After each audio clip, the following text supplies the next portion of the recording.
For people who want to know what is the KeithAndrewNetwork, the whole point of my talk show is to show you that even with having a learning disability, I can still amount to something. And at the same time, I'm able to turn myself into an example for people out there dealing with any types of learning disabilities and disabilities, and never give up and prove people wrong.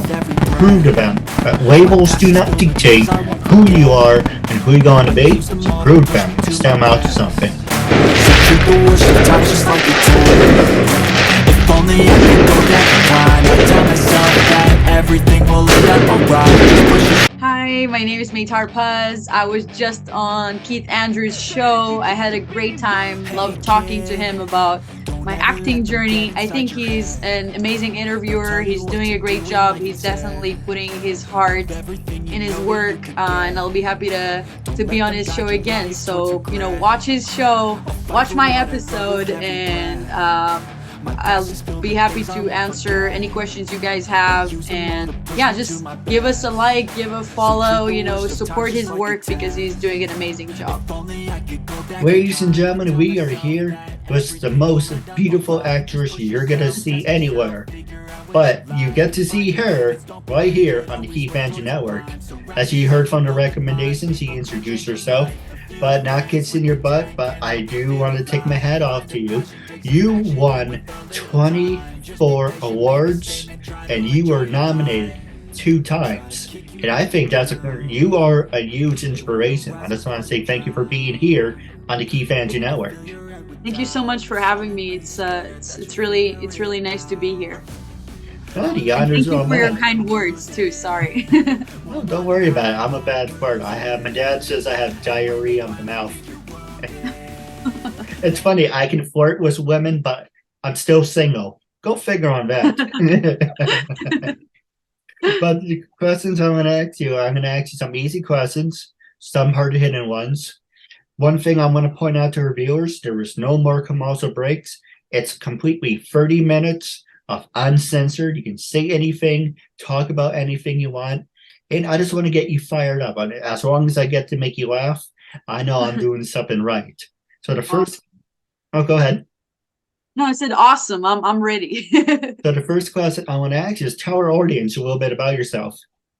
So, hi everyone. My name is Meitar Paz. I am an actress, a writer, and a director. Also produced a little bit. So I'm wearing many hats in the film industry, but acting, I would say, and storytelling, writing both of them have been my bigger passions. I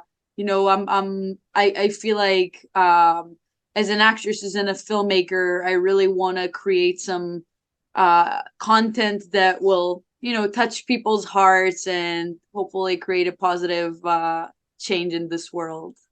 That's a little bit about me. Oh, absolutely. So we're going to ask with a couple more easy ones and we can go to the hard-hitting ones. And you can throw it back at me too, but this is not about me. This is about you. What did you major in college? Did you go to college in the States or overseas? So I was actually born and raised in Israel. I was born in Haifa, Israel, which is a beautiful city, one of the 3rd largest cities, I think, in Israel. It's a beautiful port city. Used to live on the mountain and watch the beautiful beach from my house. And then in Israel, when you're 18, you have to serve in the army. So it's mandatory. So I served for 2 years as a social worker commander. Yeah. Salute back. And then I actually, I wanted to, in the end of my army service, I wanted to come to the US. Just in the beginning, I thought it's just going to be like a little trip after the army, just to kind of, have a little vacation. But then I was like, well, might as well, if I'm going to LA, if I'm going to California, I want to learn, to get some great tools from the best. I mean, it's Hollywood, right? So I did, I have a theater background, so I did 5 years of theater in Israel, but then I wanted to come here and get some tools for film. So I came here, did a 2-month intensive course at the Michelle Danner Acting Studio, and I loved it so much, found myself crying on the plane back to Israel. And I don't know, I just felt, I had that feeling. I knew that I need to come back here. And I came back after like half a year and started studying acting here fully for like, I did my 3 years acting studies. So yeah, so that's kind of like, that was my, I did a UCLA course also for TV development. But acting, yeah, acting and TV development, that, and filmmaking, that's been what I decided, that's what I decided to study. Don't worry, I have that effect on people. Yeah, you see, I'm losing my words. I talk about Israel and I start speaking in Hebrewish. Well, It's a go ahead. combination of Hebrew, English, and gibberish. So Well, I'm Jewish too, so we have that in common. But if you don't mind me for asking, what is your background? what do you mean in terms of Well, for me, let's see, if I remember correctly, without hurting myself, I am, I think, 10% Polish. oh, okay. I think I am fully Jewish. I don't, have a big all that. Jew I crew. appreciate it and live long and prosper. But I know we make a lot of fun jokes, but we don't take offense to anything on the KeithAndrewNetWork Network. But I do have a big nose. But I was looking in the mirror and I think maybe I should get nose surgery. But it's kind of like, what's the point? No, I think noses are all about personality, right? They make us unique in who we are. So, we're That's not true. ashamed of our Jewish noses, we're happily Jewish. So But we do snore. But I don't think I do snore. But anyway, we're off subject. I'm a but little. Oh, go ahead. no, yeah, I just wanted to answer your question. Yeah, I mean, I was born and raised in Israel. I'm third generation in Israel. But my background is more like yeah, Poland, Lithuania, Eastern European mixture, mostly like Poland and Lithuania and a quarter Romania. So yeah, a very Eastern European mixture with a touch of Middle East. So, My brother likes messing around with his friend, and he always says, "Oh, Eastern Europe." If I remember it correctly, he's probably got to yell at me for even repeating it. All Eastern European Jews are somehow all related. So who knows? We might be related some way. I can't believe I found you after all these years. Yeah, you're my long lost cousin. Well, I don't know. I don't know if that's fully true or not, but I don't know. It might be. But I always wanted to go to Israel. My biggest thing is I don't like. Well, let me ask you a stereotypical question. Is it really true that it's a war zone, or is it there's some parts of it it's really nice and you have nothing to worry about? Because the media likes to shove that down people's throats. Yeah, I don't want to get too much into politics, but yeah, I will say that most of the time it's really nice and calm, and you can come and have a great time and travel around Israel, and you won't feel like any, threat. There's some times, of course, that are more difficult times, and it feels, a little less nice to visit. And I wouldn't suggest when there's more tense and there's more, but most of the time it's great. And I most of my years there, of course, we are aware of the conflict, and sometimes, like I said, it's a little bit more tense, and there are war times, which is difficult, but most of the time it's safe. And yeah, I definitely recommend you visit. I think you'll have a great time, and if you need any travel tips, so Yeah, I'd be more than happy to hire you, be my tour guide. So the last easy question I want to ask is, did you do any sports when you were in college? And did you ever get the chance to do one of those human pyramids, or you're not into that stuff? human pyramids, you mean like kind of cheerleading sort of stuff, Yes. or actually, I don't think I've ever done it. Maybe in like maybe one of those sort of summer camps, if we're just like as a group we were trying to do something like that, but not that I really remember. But in terms of sports, I mean, in college, I mean, in kind of like school time, army time, I used to just go to the gym mostly a lot, but I used to play a little bit of volleyball at school, but nothing like professional. And then after my army service, I used to run. I used to volunteer actually. I used to volunteer in a group called Edgarim in Hebrew, which is challenges in English. That's the translation. And it was a running group that actually supports people with disabilities. So we'll have like volunteers and people with disabilities, different types of disabilities, some blind people. We had some people that had like autism and different types of disabilities, and we would all run together and just kind of prove that that the sky's the limit and everything's possible. And I loved running there. It gave me always so much like great energy, and like met so many incredible inspiring people there. So I really loved it. I'm not a runner, like I don't love running, but I think that running with this team really made me enjoy running more, and like and just don't really look at it as like as running, and more as like a team effort and being supporting each other, which I really loved. Now you can probably do laps around me. I remember when I used to run in high school, and I'm not a runner. We used to have you ever done something called a mile run? Like a sort of a race, or Yes, it's like for like gym class, you just run around and you're yeah, supposed to do. yeah. For me, I used to power walk, and Oh no. so they got annoyed at me. It's like, Keith, what's the point of you doing this? I like being part of things. Nice. What else am I gonna do?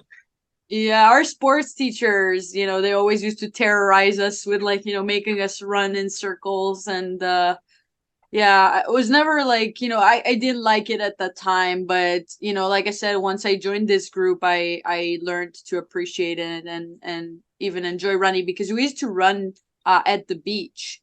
So it was super pretty, and I got to get that nice beach breeze and watch the sunset while running with a great group of people. So it was very rewarding. No, absolutely. Now, the next one I want to ask you is what gets you fired up? Because I want to get you fired up. What gets you going? What's like what am I passionate about? What motivates me? Yes. Um, yeah, I would say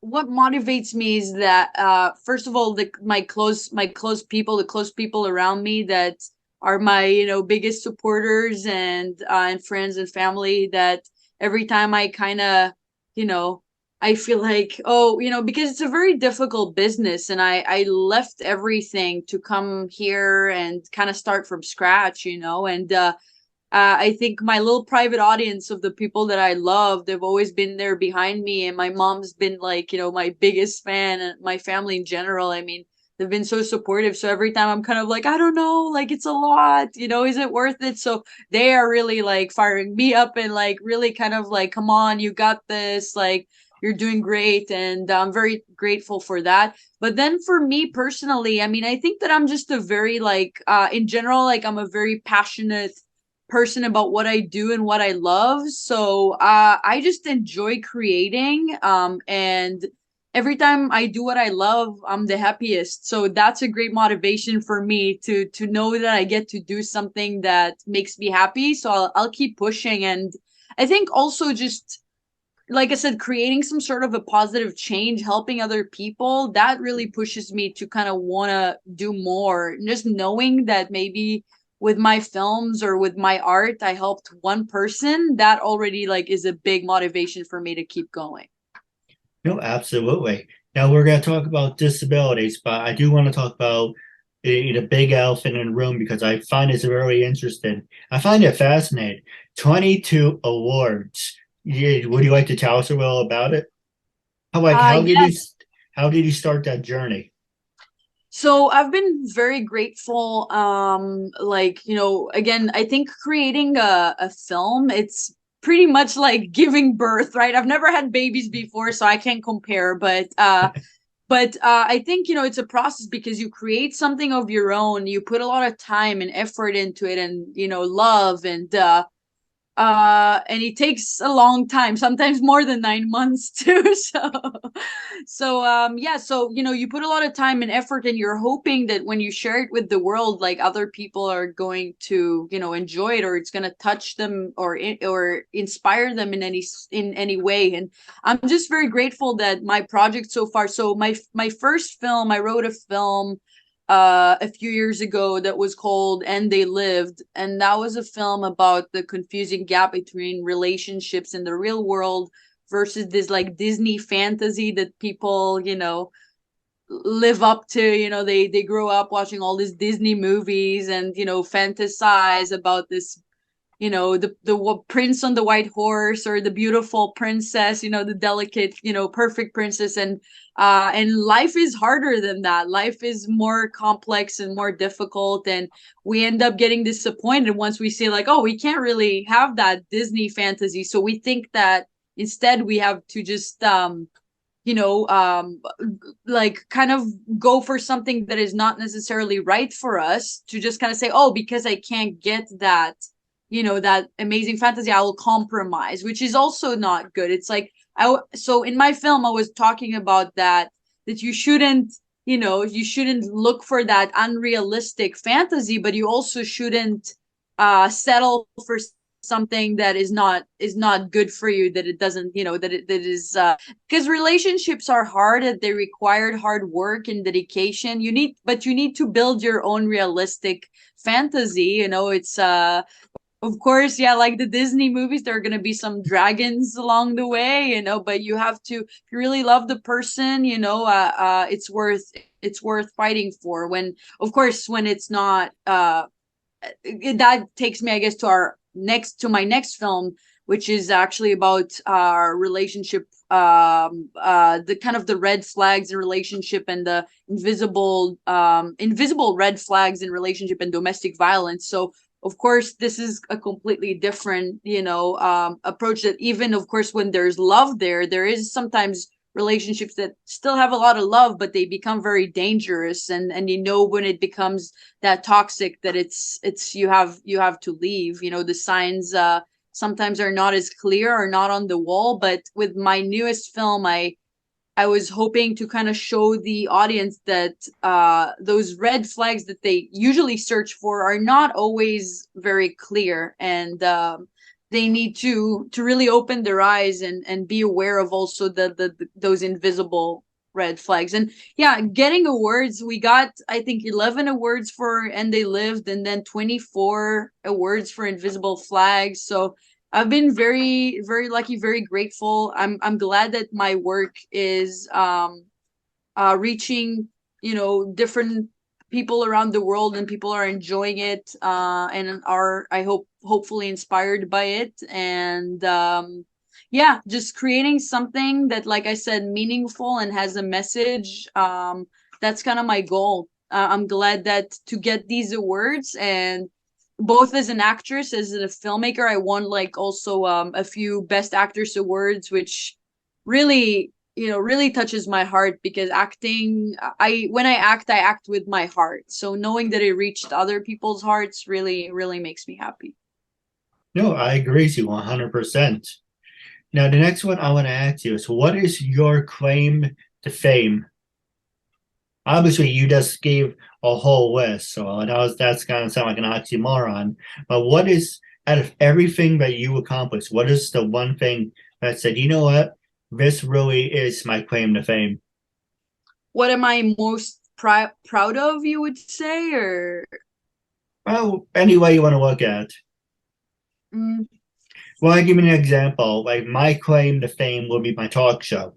That's 1,000 episodes, doing this for 10 years, meeting beautiful people like yourself, and just doing what I love and making a statement of, hey, he has disabilities. He's on the spectrum of being retarded because he reads and learns at a 5th grade level.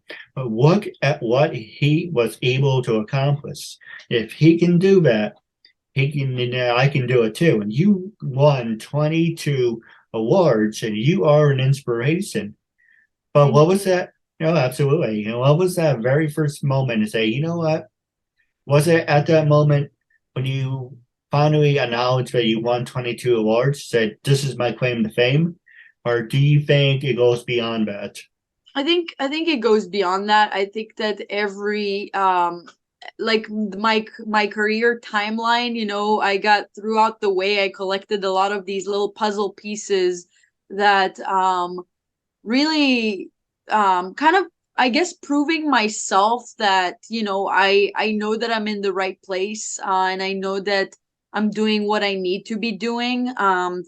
Again, the acting industry and the film industry is so difficult at times, and I'm sure a lot of actors and a lot of industry people give up. I remember just the moment that I decided to get into acting, and I was standing on stage, and I felt like home. I knew that that is where I want to be and what I want to do. And it became more and more every year. It became more powerful. And while doing projects, I would say that probably my two latest films, like, the ones that I mentioned, that I not just acted in, but also created and brought something of my own.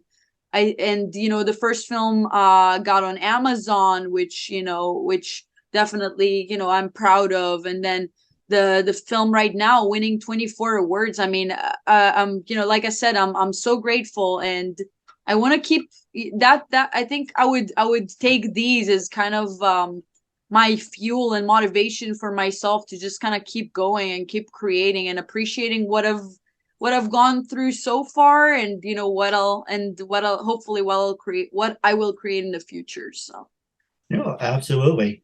I was and by the way, that is now a hashtag. Hashtag absolutely, because been saying that for 10 years. If I only listen, I just said, might as well make it a hashtag. KeithAndrewNetWork, hashtag absolutely. But so the next question I want to ask you is social media. Can social media make you or break you with everything that you accomplish and getting to this point in your career? Do you give thanks to Facebook, Instagram? Would you recommend any stage backstage? Would you recommend Mandy? Was there any website you say, if it wasn't for these websites, I wouldn't have gotten my foot through the door? Well, definitely, the more, the year passes, I think we all kind of, there's pros and cons to anything, but I think there's more pros in terms of, like, social media for actors or filmmakers. You need to put your stuff out there. You need to have people reaching out to you, and it made communication, I think, I guess it made more like behind the screen communication easier. I prefer, in person, but yeah, I see the many benefits of social media. I'm actually getting better at it now. I'm not a huge, I kind of have to force myself sometimes. Feel like, as an actress, I'm like, okay, I have to post, I have to promote myself. I'm sometimes not great at self-promoting, but it's definitely a great tool to put, like I said, to put your work out there, to network with other individuals who are creatives. And I've made a lot of great connections. And I recently opened also an Instagram page for my latest film, so trying to, like, post some of the awards there and promote it a little bit. Yeah, I think social media is a great tool. Of course, like I said, there are some cons to it, and that illusion, almost what I was talking about in my previous film, right? That illusion that everything's perfect and everything's is good. It's sometimes not true. Reality is more complicated than that, but I think for actors and filmmakers is a great tool for all the stuff that I mentioned, like self-promotion and artistic, creative collaborations, and yeah, definitely. Now, I want you to be brutally honest. When I first approached, because this is the second time you've been on the show, and I think it's better than the first time, to be honest. But I don't know why that just popped in my head. I have diarrhea in the mouth. It pops in my head. I just, let's say it. But this, I do enjoy both times. But video quality wise, this one's my favorite because it actually looks now more professional. So the question I want to ask you is, when I approached you to be a guest on my talk show again, what made you say yes? How do you feel now? And would you recommend it to other people?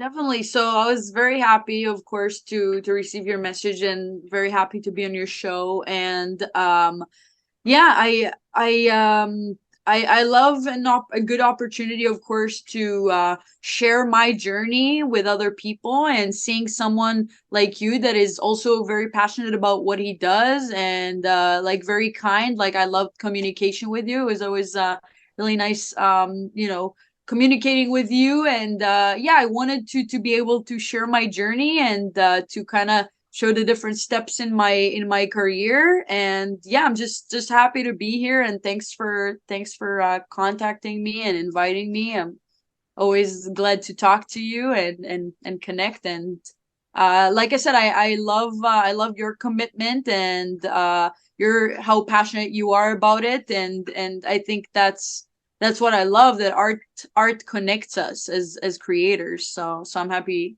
to be here. And now, what is next coming up on the horizon for you, and how can our fans and listeners get in touch with you? That's a good question. There are a lot of exciting things that are always happening kind of behind the scenes, right? I've been writing. I have a lot of ideas for new projects that I'm planning to start writing scripts. I'm actually working on another production of a friend of mine right now. And then I am attending a lot of events recently, so just been really busy with some events. I'm actually teaching too, so I'm teaching some acting classes. I teach improv and some private classes at the Michel Danner Acting Studio. So if someone, if someone wanted, is listening to the show and wanted to take some improv classes, or so I'm teaching improv, and I think it's a great tool for life and for acting, for commercials, for everything. So yeah, so teaching, working on projects, auditioning, of course, a little bit of everything. It definitely hasn't been boring. I'm trying to get distribution now. I mean, we're still finishing the festival run for Invisible Flags, so we're gonna do just a little bit more of a run, hopefully get a few more of these awards, and then hopefully find distribution for Invisible Flags, either on one of the more known platforms, or like I said, sky's the limit. We're working on this right now, and yeah, hoping to create more content soon. People can follow me on Instagram. I can give my handle. It's MEITARPAZ, and you can watch some of the films and stuff that I'm working on IMDb. You can look for Meitar Paz, and you're gonna see all the list of films that are either in in production right now, or films that I completed. Yeah, Facebook. And I'm always happy to get questions, and we'll be happy to answer them. No, absolutely. This episode will be up in air on the KeithAndrew's Top 5 by KeithAndrewNetWork. Of course, it'll be on YouTube. We'll be on Twitter, LinkedIn, Instagram, and I keep forgetting the last one. Of course, it's YouTube. Of course, it's Facebook, Twitter, Instagram, and there's one more. I was to say the top 4. This will be shared anywhere. But the point is, if you're watching, you definitely have to leave a comment. I would love to interact with you. Our beautiful guests would love to interact with you. Our goal is to reach 100 and more views. Once we reach 100 views, you can definitely do a part 2. Stay tuned for off the air. I do have a couple questions for you. But wrapping up, it was a real honor and privilege having you as a guest, and I'm looking forward to part 2 down the road. Until we meet again, catch you later. Thank you, and have a good night.